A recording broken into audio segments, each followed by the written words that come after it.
தமிழக வெற்றி கழகத்தை சார்ந்த அனைவருக்கும் வணக்கம். இன்னைக்கு நம்ம என்ன பார்க்க போறோம் அப்படின்னாக்கா, விஜய் என்ன ஒரு அறிக்கை வெளியிட்டிருக்காரு. திமுக கட்சியில ஒருத்தர் ஊழல் செஞ்சா தெரியுமா, நேரு அவர்கள் மாநகராட்சி துறையில. அதை பத்தி தான் அண்ணன் அறிக்கை வெளியிட்டிருக்காரு. அதை பத்தி தான் இன்னைக்கு பார்க்க போறோம். அந்த அறிக்கை என்னன்னு படிச்சு காட்டுறேன் பாருங்க. கபட நாடக திமுக அரசின் நகராட்சி துறை அமைப்பின் 1020 கோடி ஊழலை அமலாக்கத்துறை இப்போது வெளிக்கொண்டு வந்து விட்டது. அப்போது சம்பந்தப்பட்ட அமைச்சர் மீது வழக்கு தொடுக்கவும் சொன்னது. ஆனால் ஊழலின் ஊற்றுக்கண்ணை கை கொடுத்தது. ஆகவே அமலாக்கத்துறை தந்த ஊழலுக்கான ஆதாரங்களை கண்டுகொள்ளவே இல்லை. 2026 தேர்தலில் வெல்லவே முடியாது என்று தெரிந்தும் தேர்தலுக்காக ஏதாவது தில்லுமுல்களை கூட்டணிக்காக தகுதி திட்டங்களையும் தாராளமாகவும் ஏராளமாகவும் செய்வதில் மட்டுமே முனைப்பாக இருக்கும் திமுக அரசின் உச்சியை பிடித்து உயர் நீதிமன்றம் முடுக்கியுள்ளது. நகராட்சி துறை அமைச்சரின் ஊழல் குறித்த அமலாக்கத்துறையின் குற்றச்சாட்டுகளுக்காக தந்துள்ள ஆதாரங்களில் முகாந்திரம் உள்ளது. எனவே உடனடியாக அவர் மீது வழக்கு பதிய செய்ய வேண்டும் என தமிழக அரசுக்கு உத்தரவிட்டுள்ளது உயர்நீதிமன்றம். ஊழல் மடிந்த திரு மு.க.ஸ்டாலின் அவர்களின் அரசுக்கு நேர்ந்து வரும் துடைக்கவே முடியாத ஆகப்பெரிய அவமானங்களில் இதுவும் ஒன்று.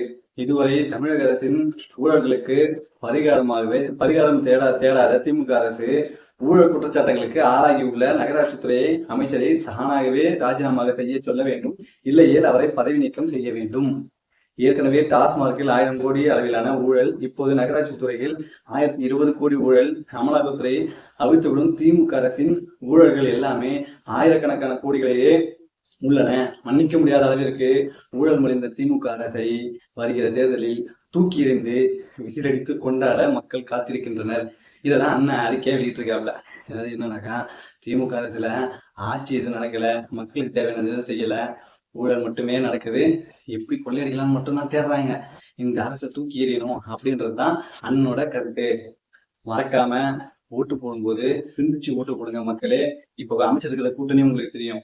யாரும் கொள்கையின் அடிப்படையிலோ கோட்பாட்டு அடிப்படையிலோ எந்த ஒரு கூட்டணியும் அமையல. மக்களுக்கான தேவையோ சேவையோ எதிர்கொள்றதுக்காக இந்த அரசு முன் வரல.